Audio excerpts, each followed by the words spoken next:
Anybody tell you your rights at all? No, they haven't. Okay, I'm going to tell them to you. You do have the right to remain silent. Anything you say can will be used against you in court. You have the right to an attorney. You have a right to have that attorney present during any questioning. If you can't afford an attorney, one will be appointed without any expense to you to represent and advise you. Okay? So what I'm telling you is, one, it's up to you if you talk to me. All right? You don't have to. All right? And if you do talk to me, you got to understand that what we're talking about isn't just a secret between you and me, at least not about the case. Okay? I understand. That you're allowed to have an attorney. If you can't afford one, who would pay for one for you? Nobody. The courts would. We'd assign one for you, and the state would assume the cost for that. Okay? Make sense to you? All right. You still living at 741 West Spring? Yes. Okay. How long you live there? I lived there for, I want to say, about 3 years, but there was a 5-month time frame when I moved to Las Vegas. Okay. Have you been with Sandra Jackson the whole time you were there? What, when I was in Vegas? No, when you were living here. No. How long have you and Sandra been an 2 item? years. 2 years? You got a child together? Yes. How old? 3 months. 3? All right. Any other children? Does she have any other children in the house? She's pretty young too, isn't she? 20? Yeah. Okay. How'd you meet her? Online.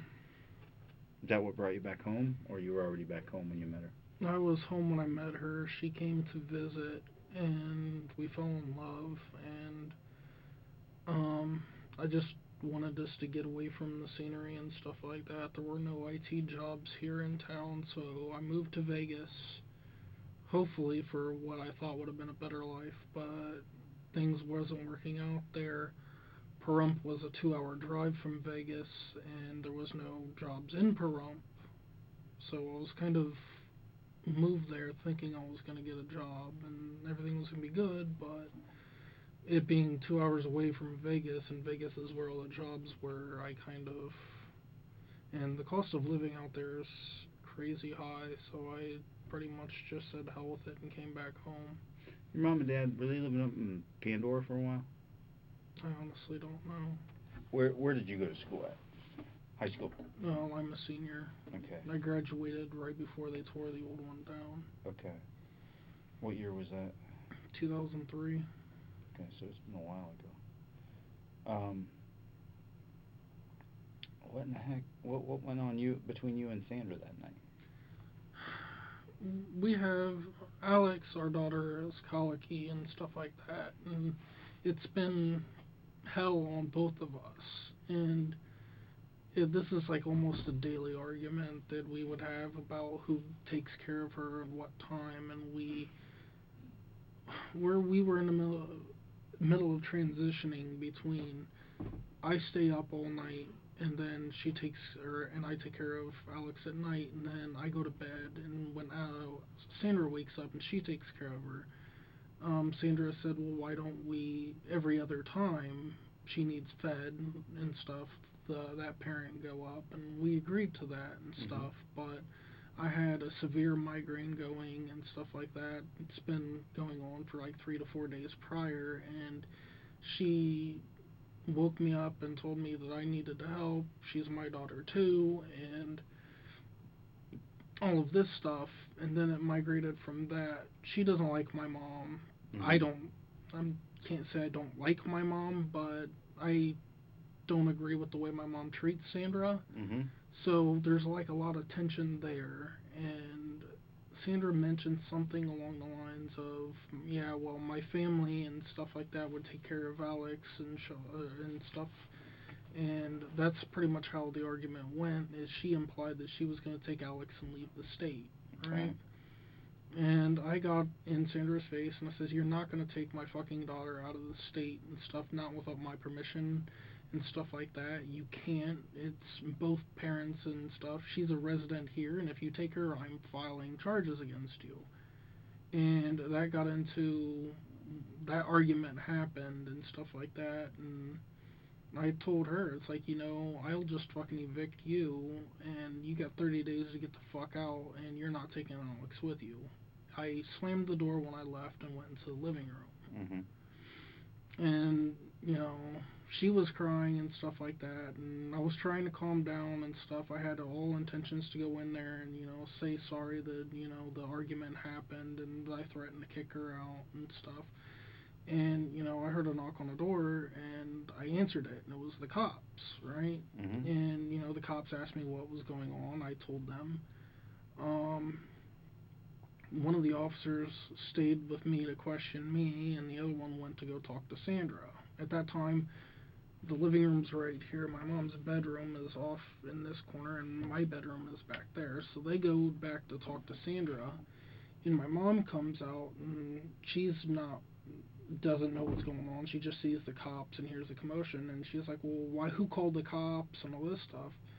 And the officer told me, it's like, put your hands behind your back and stuff, and I did, and he handcuffed me. I threw out, and I'm hoping that this is taken into consideration on this case, even though I highly doubt that there will be any kind of common sense, logic, or justice involved in this, which is unfortunate, but I cooperated and stuff like that, and the cop handcuffed me. I allowed the cop to handcuff me, and I asked the cop, it's like, what am I being arrested for? And he didn't answer me, and my mom was hollering at Sandra and stuff in the background, and I think the cop had his attention over there, and I says, what the fuck am I being arrested for? And stuff like that, and, I didn't make any movement or anything like that. I was fully in cooperation. I was just asking a question. I had no idea that the word fuck is considered resisting arrest. Okay. At least, people say that, if you raise your voice to a cop, that they consider that a resisting arrest. Even though everything that I've read about the 1993 or 1983 civil rights movement of excessive force and stuff like that, that there is no language in there stating that resisting arrest, or if you say anything that the cop doesn't like, it's considered resisting arrest. There's no involvement in that whatsoever. My mom is a witness to this and stuff like that. Plus, I have a CCTV camera system set up in my house. Mm-hmm. Okay, so I have all of this stuff going on, and when I said, what the fuck am I being arrested for? The cop slammed me against the wall, left a big, huge mark on my body and stuff. My mom says, what are you doing to the cops? I remember that part of it, and when I hit the wall, I got knocked out of breath. I was completely out of it at that time and stuff, and next thing I know, I have a cop with his knee on the spine of my back, in the middle of my back, forcing down. It felt like as hard as he could, and I don't know if it's the same officer or not. I was on the floor when this stuff had happened, but the cop's hand was over my face and nose. I couldn't breathe, and I was suffocating. I was trying to say, I can't breathe, but the cop's hand was, of course, over my mouth. I couldn't talk, I couldn't breathe, and I felt like I was about to pass out. And next thing I know is one of the cops was punching me in the face and stuff, and the cop let go of the knee and told me to stand up. And I stood up and stuff, and then the cop said he bit my finger. Yeah, you went all Hannibal Lecter on him. And you want to see the finger? Not really. I mean, I feel bad for the guy, but at the same time, in my defense, can I really be held with, how to word this? Was it considered in order for them, because I took, I'm not going to bullshit you, you're not going to bullshit me, so I hope you kind of understand where I'm coming from on this. Mm-hmm. But, when I took digital forensics in UNOH college, I had to take Intro to Law. In Intro to Law, the primary thing that Kevin Stotts spoke about when, investigating crimes and stuff like that is intent. Now, I don't know if that is the case or not, but if you are suffocating and you cannot breathe, and it's to the point where you pass out, your body takes over. I mean, that's a natural thing where you can't, and I'm not trying to say this in a violent way, but if somebody, not me, because I don't want to implement me into anything, but if somebody held your mouth and nose, and if you couldn't breathe, could you voluntarily keep your hands down without trying to fight for air? I don't know this. What I can tell you is it's unlikely, even if you bit, unless you're a pit bull, that you're able to lock your jaw on and not give up. You know, that's the point. That's the problem. It wasn't like you just bit him once and we got a little bite mark there. As you could see in the picture, it severed through almost the entire half of the thing. If he would not have had his gloves on, there's a good probability you would have bit through the whole thing. Now, he's still not out of the woods and may lose that finger. And I am entirely sorry for that. However, there was no intent for assault whatsoever, so wouldn't it be involuntary anything? Well, let me tell you this. If you put your hand over my mouth and I bit you, what would your reaction be? Most likely. In all honesty, I would probably respond with violence. Okay, or what's your first instinct? It's no different than if I touch a hot stove. What's my first instinct? Pull your arm back. That's right. He's trying to pull his hand out of your mouth, and you ain't wanting to let go.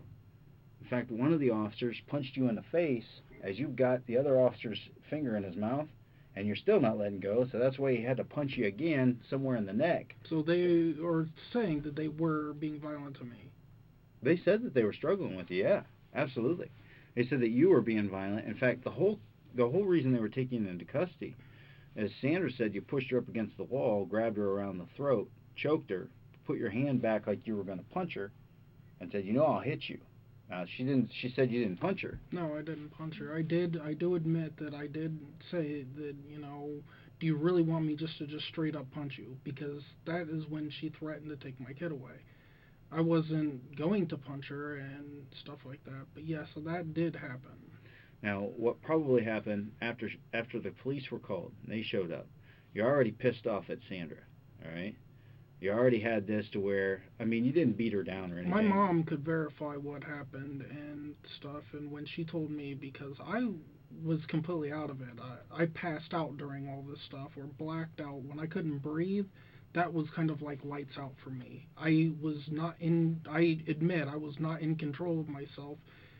I'm not saying that I didn't bite him, obviously I did, but I was not aware of that. At that time, I was doing any damage to anyone. What were your hands doing at the time? My hands were behind my back, handcuffed. Okay, so you're handcuffed at the time. I was in cooperation with them when I got slammed against the wall and the breath got knocked out of me. So you don't remember biting onto him? No, I don't. Do you remember reaching for one of them's gun while you were... They said that I reached for their gun? No, I just wanted to know if you remember it. Because my thing is I personally believe, and I understand this. Remember how I told you I wouldn't bullshit you? Yeah. Okay. I personally believe that you remember it. It's just you regret it and you feel badly for it. It's just in the sudden passion, you're pissed off. They're not wanting to listen to what you got to say. They're not. I would never voluntarily bite anyone. No, I wouldn't. Well, how do you know if you were not able to breathe? Because let me tell you this. Because in order to do something, you have to want to do it. Okay, let me stop you for a second. Okay, watch my fingers. Okay, I'll do it to you, but I ain't want you to go all Hannibal Lecter on me either. All right. So imagine this. Thanks. Well, I'm just saying. All right. So here's what you're saying. You're saying that you can't breathe because he's got his hand over here. Yes. Where are you going to bite at? I didn't say that like that. Okay, so how was it? You show me on you. How do you have his hand over your nose? It happened so fast. I just remember a hand being like on my face like this. I remember being pinned against the ground. Okay. I was not struggling at this point. So it wasn't over your nose or anything like that? Yeah, it was over my nose, but I'm saying that I couldn't move. It was like this. Okay. I couldn't see. Okay, so I don't know. So kind of like this. I couldn't see, so I can't tell you. Because, like I said, it was 1, dark, and 2, I had, it was 4 o'clock in the morning, there was no light. Where the door is, where this stuff happened, there was no light, so, and I didn't have my glasses on. I can't see without my glasses. It's but you all can a blur. feel. So here's what I want you to do for me. Take your glasses off. Close your eyes. And put your hand over your face and try to remember where you were feeling that it was touching you. Okay. Like this. Okay, so I'm gonna try to mirror that real quick, and it's like this. Okay. Do you know where you're biting? according to you, on the index finger right here. Middle finger. Middle finger? Yeah, it was the middle finger of, actually this hand, I think. But anyway, so let's say he's got you here, okay? How in the world do you manage biting the tip of that finger? So even if I turn, I have to, you know what I mean? So I have a question then. Mm-hmm. If I was on the ground, pinned, Mm-hmm. what was his middle finger doing anywhere near my mouth? How could I bite him? If your logic is true, and I'm trying to play devil's advocate here, because I know just about as much as you as far as what happened, because when I felt like I was gonna fucking die, like I was gonna be killed, because I couldn't fucking breathe, and then next thing I know, I'm slowly coming to the officers taking his knee away from my back, and then the officer said he bit me. Well, do you know only one officer was on you at the time? There had to have been a few of them on me. After you went all Hannibal Lecter on him, after you bit his finger, and you're like a pit bull not letting go, that's when the other officers were alerted to the fact that Ricker was being bit and came to his aid. There was only one officer, and that officer... I thought there was at least... You got to take him for court. Can he do his appearance here? Dr. Justice should be able to. All right, let me ask you this. Do you want to talk to me after you get done with your arraignment? It's totally up to you. Here's what I want you to do. You think about it. What is your name again? Steckschulte. Okay. Okay. Can you be square with me? I will. Do I have any defense whatsoever, or am I getting pretty much treated as if I pulled a gun out on a cop? I'm not a defense attorney. What I'm going to tell you is you're treated like you caused serious physical harm to a cop, like you assaulted him. Okay, like he's in the commission of his job, just trying to take you into custody, that you're all upset all at one time because of what's going on in the house. Mom's inflaming you because she's all upset and she's yelling, which if one person over here is upset, this person gets upset. Yeah, well, and they're trying to get you dressed so they can get you to the county. All right, they're not punching you, they're not beating you with sticks, they're not tasing you, they're not doing any of that stuff. They're trying to use their body weight to control you, and then you latch onto him like a pit bull and almost bite his finger off. That's the way you're being treated. It is an F1 because you caused serious physical harm to a police officer in the commission of his duties. Okay? So that's what it's being treated as. All right? I mean, I'm not treating you badly. I'm trying to be upfront. Yeah, and you know my family, and I mean, you know that they're, I wouldn't say good people, but they're not violent people. Right. And I'm not. Well, your dad used to get pretty violent when he get drunk, and your mom had her times too. Yeah, well, okay. Alcohol and drugs aside, I'm 100% clean and stuff like that. Never had any problems with the law and stuff like that. Okay. Well, let's get you over. If you decide you want to talk to me again, okay, you tell them after your arraignment, hey, I need to go back and talk to Detective Steck. Can you, since you know probably more about this stuff than I do, I'm not really versed in law, never really been too much in the criminal system, don't want to be in the criminal system. I was told, my sister, she knows a little bit, not too much and stuff. She doesn't practice, she's not an attorney. She said that the best thing that I can do for my case is to file a excessive force claim, because I told her the situation. My mom had already told her the situation from my mom's perspective, and everybody is not saying, dude, you fucked up. They're telling me the cops shouldn't have used the force that they did. Okay, here's what I'm going to tell you, straight up front, straight up honest, okay? First of all, they're looking at that situation because their family member or their loved one is in a situation, and they're trying to think any way that they can to get them out there. It's a common practice by someone trying to file a excessive force claim to try to get the jurisdiction to back off of their crime. I would say that you're going to have a pretty hard time of filing an excessive force claim when they didn't use a stick, they didn't use a taser, they didn't use anything on you, you have no visible injuries on you. But if you look at the evidence, the cop, when I was on the ground, had his hand over my face to the point where I can bite him. There is no evidence to show that. What there is that... Then how did I bite him? Well, all you have to do is turn your head. If his hand slips, it gets in the mouth. But he's allowed to put hands on you. You're in custody. All right? He never gave me my rights. He doesn't have to. The only time they have to read you your rights is if two things are present. One, you're in custody, and two, they're asking you questions about in a criminal nature that would implicate yourself in a crime. I was in custody. You were in custody. Both things have to be Oh, both of Yes. them? If I see you on the street and I I come up don't and want I ask you, I mean, I know this is kind of Well, getting heated. I don't want it it's to it's be... not really heated. I need to get you there because they're going to be on my ass because they're stupid as fuck when it comes to procedural shit. God forbid we have an extra arraignment outside of what they're doing over there because we're in the middle of a conversation. We wouldn't want to inconvenience the judge and all her highness over there. But as soon as they're done, if you want to discuss it further and I won't feel so jammed for time, I'll be more than happy to sit down with you and we can resume the conversation. You can tell me your stuff and I'll tell you my stuff.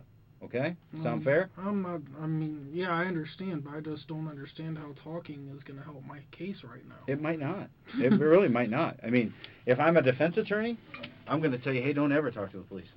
Well, I don't really have anything to hide. I mean, like I said, I was to the point where I passed out because I couldn't breathe. Well, and here's the thing. And that was a panic attack. You're not denying biting the officer. You're not denying that the situation happened between you and Sandra. Okay? So now all you're trying to do is explain why. So I understand why you would. I mean, I tell people all the time, the why does mean a difference. If I go in and steal from Walmart and I take a PlayStation 4 out just because I want it, I'm a thief. If I go in and steal from Walmart and I steal bologna, milk, water, bread, and they find out it's because I've been laid off and I have 4 kids at home that aren't eating, I'm still a thief and I still have to be punished, but they take a different route than what they would if I just went in and stole a PlayStation 4 because I'm a thief.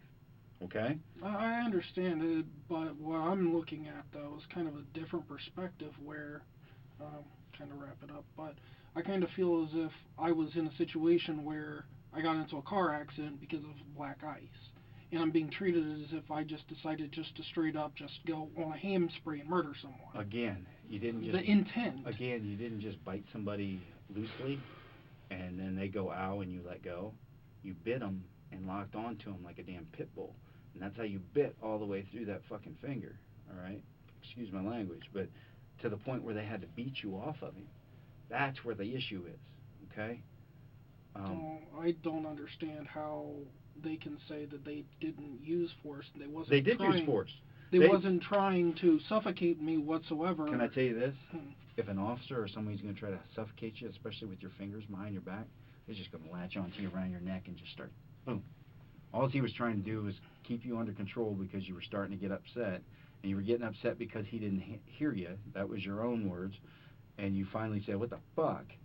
And then you're starting to get out of control. Well, he wants to try to stop that before I never it gets made any further. attempt to be aggressive towards him. Okay, but listen, if I say fuck, and I'm trying to turn and talk to who I'm talking to. Yeah, I get it. Okay, and I this feel is you. 2018. And I feel you move. 2018, fuck, everybody wants to hurt the police.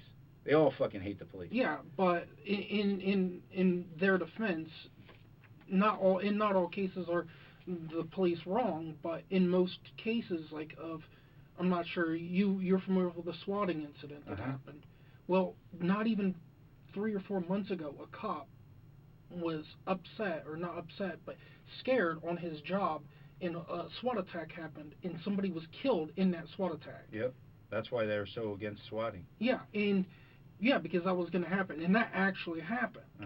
That just tells you right there that an innocent person died at the hands of a police officer because, one, they were scared. And I'm not saying that they don't have a right to be. They deal with drunks, they deal with alcoholics, they deal with gangbangers and shit like that. And they're humans. But, yes, they are humans. But at the same time, that just paints the whole picture that I'm trying to say is no cop is perfect. No. Cops make mistakes. So let me ask and you I believe what if he didn't react to what he saw and the person did have a gun and shot and killed him?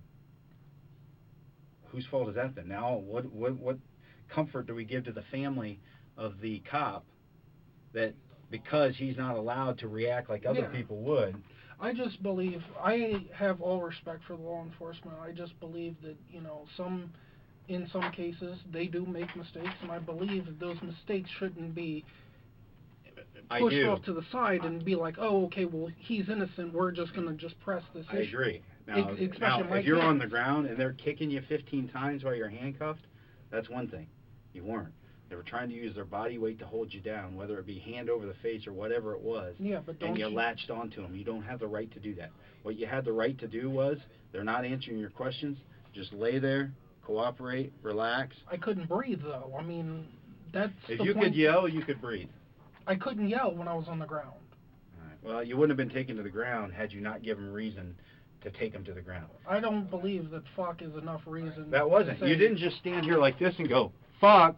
You did fuck. So if I feel you No, move... I didn't. I didn't move. Well, that's your side of it. Everybody else's side of it is they were responding to how you were reacting. All right. Let's take you downstairs and figure out a way to get you over there.